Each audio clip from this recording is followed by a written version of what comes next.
Most Americans don't wait until 70 to retire. In fact, the average retirement age is just 62, according to the 2024 Mass Mutual study, even though claiming Social Security that early can permanently shrink your monthly check by up to 30%. So why do millions still pull the trigger at 62?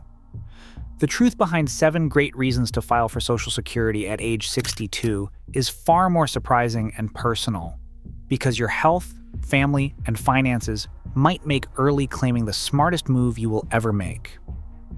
In this single comprehensive overview, we cover how life expectancy and break-even timing, the go-go years spending window, spousal and survivor strategies, sequence of returns protection during market downturns, tax windows that can keep benefits untaxed, and the safety net role of Social Security all play into that choice.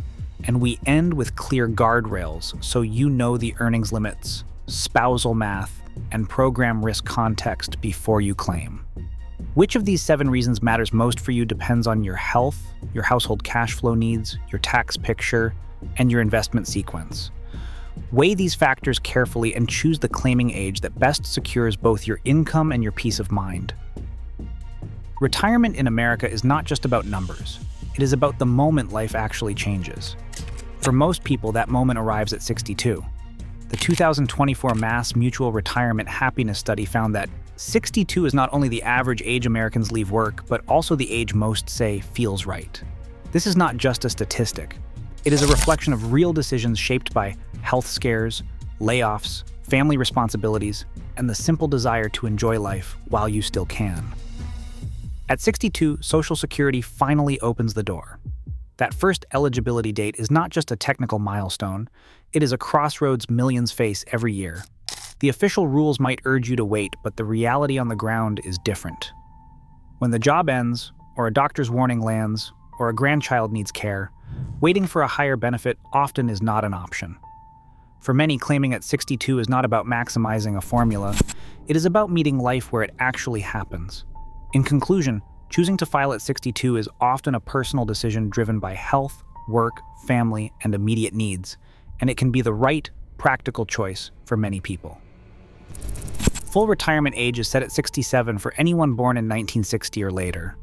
Claiming Social Security at 62 means your monthly check is permanently reduced by as much as 30% compared to waiting until full retirement age.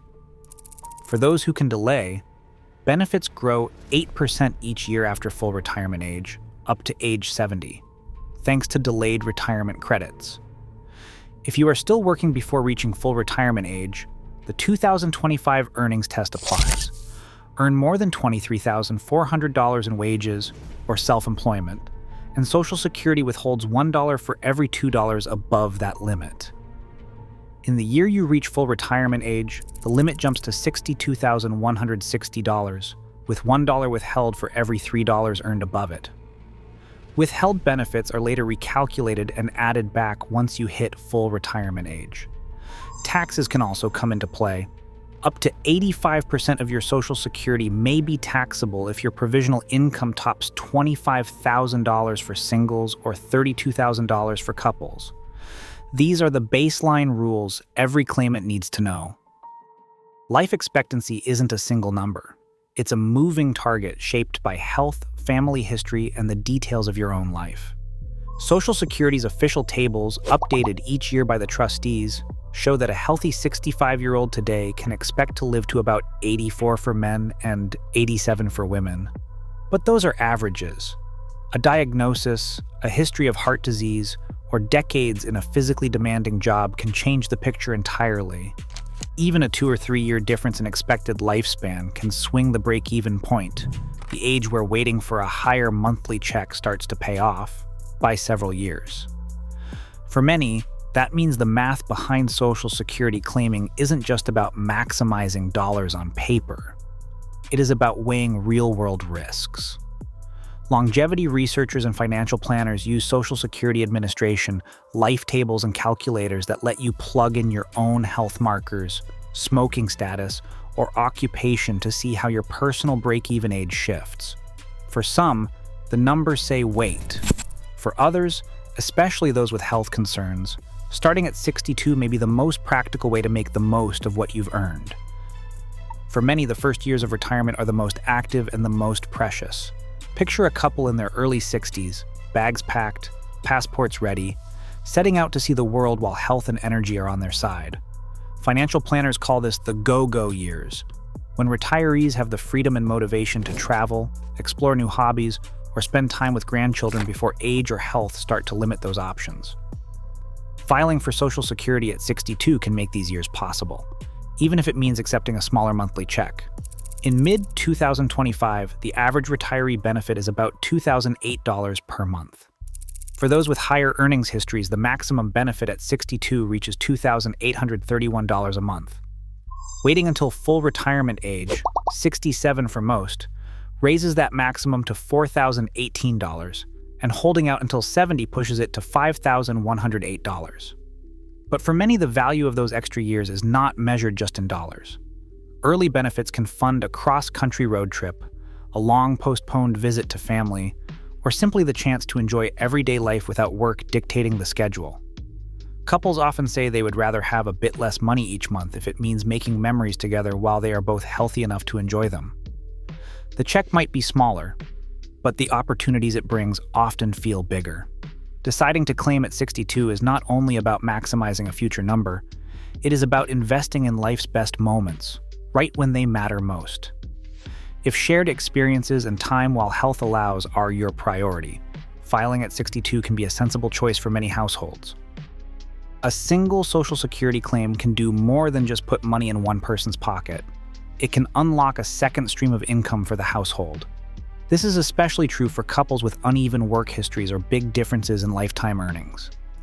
Under Social Security rules, a spouse can qualify for a benefit up to 50% of the higher earner's primary insurance amount, but only after the higher earner files for their own retirement benefit.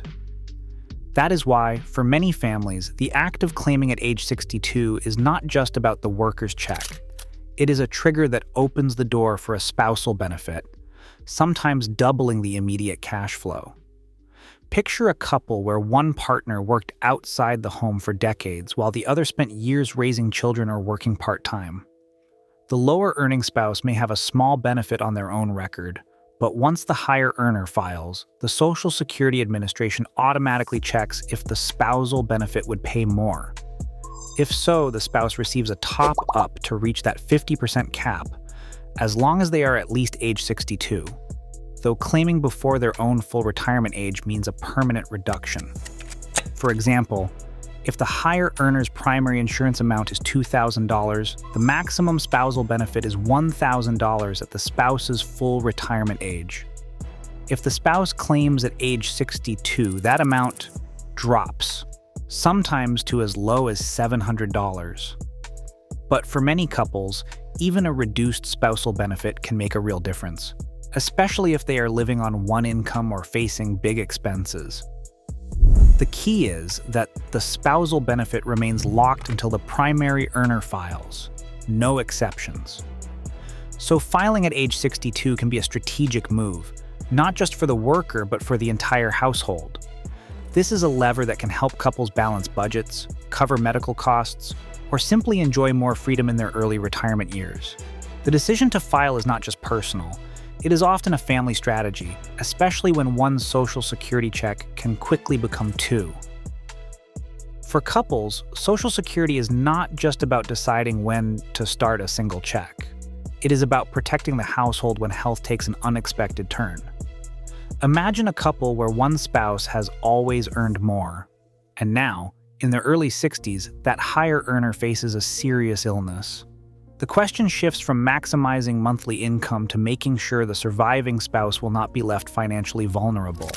Here, the timeline of benefits can become a lifeline. The lower earning spouse can file for their own reduced benefit at 62, providing immediate cash flow while caring for a partner in declining health. If the higher earner dies, the survivor can then switch to a full survivor benefit, up to 100% of the deceased spouse's benefit if claimed at the survivor full retirement age. That survivor benefit is often much larger than what the lower earner could ever claim on their own record. This sequence, own benefit at 62, then survivor benefit after a spouse's death, can mean the difference between scraping by and maintaining stability. The Social Security Administration rules make this possible. Survivor benefits are available as early as age 60, but the maximum amount comes by waiting until survivor full retirement age, usually 66 or 67. The key detail is that the survivor benefit is based on what the deceased spouse was actually receiving or eligible to receive at the time of death. If the higher earner delayed claiming, the survivor may step into a much larger check. But if illness shortens that window, early filing by the caregiving spouse ensures there is money coming in now, and a pathway to a stronger survivor income later. For families facing tough health news, this is not a technical rule. It is a practical way to safeguard the future, providing both immediate support and long-term protection for the one left behind. Market crashes do not wait for anyone's retirement plan. In the early 2000s, the dot-com bust erased trillions in just 30 months. By 2008, the financial crisis cut portfolios in half for some. Then, in 2020, the fastest bear market on record struck as the world shut down. For retirees depending on their savings, the timing of these downturns mattered more than the average return. This is the sequence of returns risk. The danger that bad markets hit right as withdrawals begin, draining accounts faster than they can recover. Here is where Social Security claimed at 62 becomes more than just a check. It acts as a shield. Instead of pulling from investments at the worst possible moment, early Social Security provides a stable income stream, letting battered portfolios breathe and recover. Financial Planning Association simulations show that retirees who started benefits at 62 during major crashes saw their portfolios last 3 to 7 years longer than those who waited until 70, assuming a typical 4% withdrawal rate. Kitce's research found that in bear market scenarios, the odds of a portfolio lasting 30 years rose from 81% to 88% just by starting Social Security early. For a retiree watching their 401k shrink, that is not just a statistic, it is a lifeline. Planners often recommend this flexible approach. If markets tumble early in retirement and cash flow is tight, turning on Social Security at 62 can help preserve what is left. It is not about maximizing every dollar from Social Security, but about protecting the foundation of your retirement, especially when the market delivers its worst. The sequence of returns buffer is a reason to consider early claiming, one grounded not in theory but in the hard lessons of recent history. Claiming Social Security at 62 can unlock a powerful tax advantage for those who know how to spot it, before required minimum distributions from individual retirement accounts, or 401k plans kick in at age 73, and before pensions or other income streams begin. Some retirees can keep their taxable income low enough that none of their Social Security is taxed at all. The Internal Revenue Service uses a formula called provisional income. That equals your adjusted gross income plus any tax-exempt interest plus half of your Social Security benefits. The Internal Revenue Service then uses provisional income to decide how much, if any, of your benefit is taxable. For a single filer, as long as provisional income stays below $25,000, and for married couples below $32,000, Social Security checks can arrive completely tax-free. This is not a loophole. It is built into the code. Consider a retiree who left work at 62 with modest savings and no pension yet. By living primarily on Social Security and maybe a small amount of interest or dividends, their provisional income could easily fall below the tax threshold. That means every dollar from Social Security lands in the bank untouched by federal tax.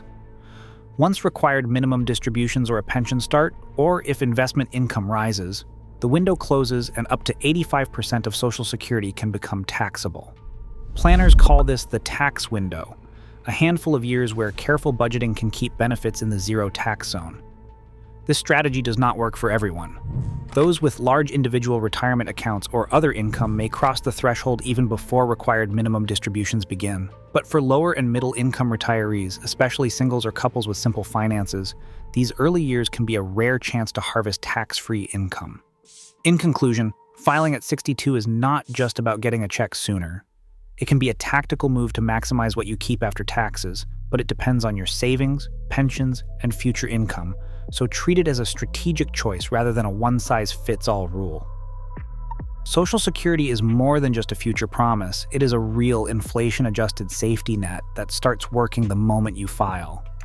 For people who need cash flow right away, that first check at 62 can be the difference between covering rent or missing a payment, paying for groceries or putting off bills. The annual cost of living adjustment called COLA is built into every benefit, no matter when you start.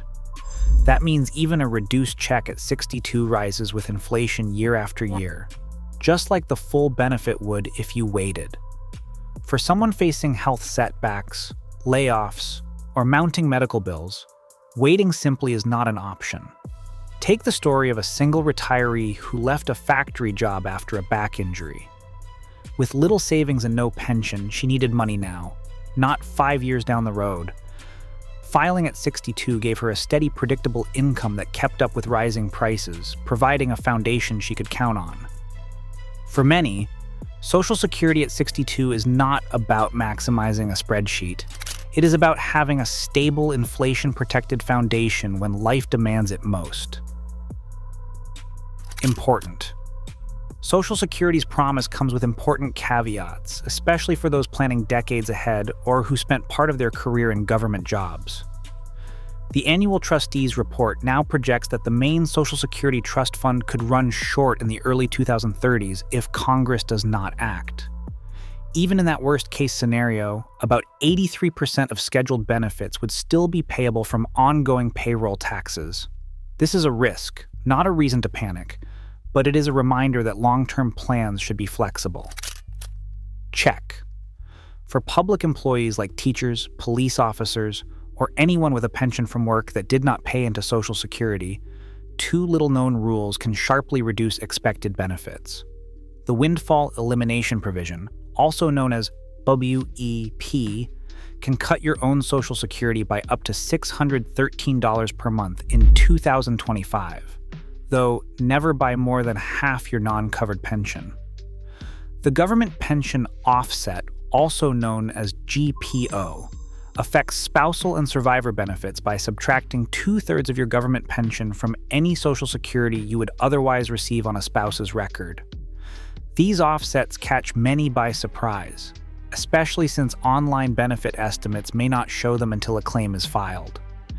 Anyone with a government pension should check their eligibility for WEP or GPO before making decisions. The rules are complex, but knowing about them now can prevent disappointment and help you build a more accurate retirement plan. A smart Social Security decision starts with your numbers, not national averages or stories from friends. First, get a personalized estimate at ssa.gov. Using the retirement estimator or the detailed calculators to see your benefit at different ages.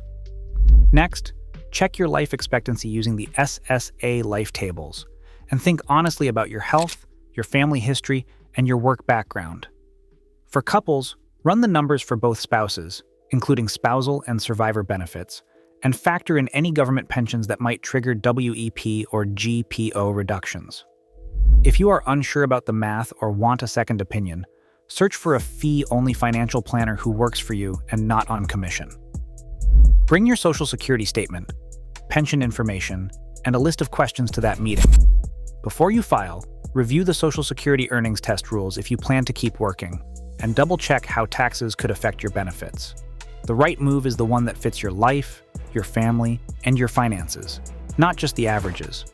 Personalize the calculations, get professional help when needed, and claim benefits in a way that supports your cash flow and long-term security. Every year, nearly 2 million Americans claim Social Security at 62, not just by choice, but by necessity or strategy. As Congress debates the system's future and longevity varies family by family, the only universal rule is uncertainty. For millions, the real decision isn't when to retire. It's how to make each year count before time makes the choice for them.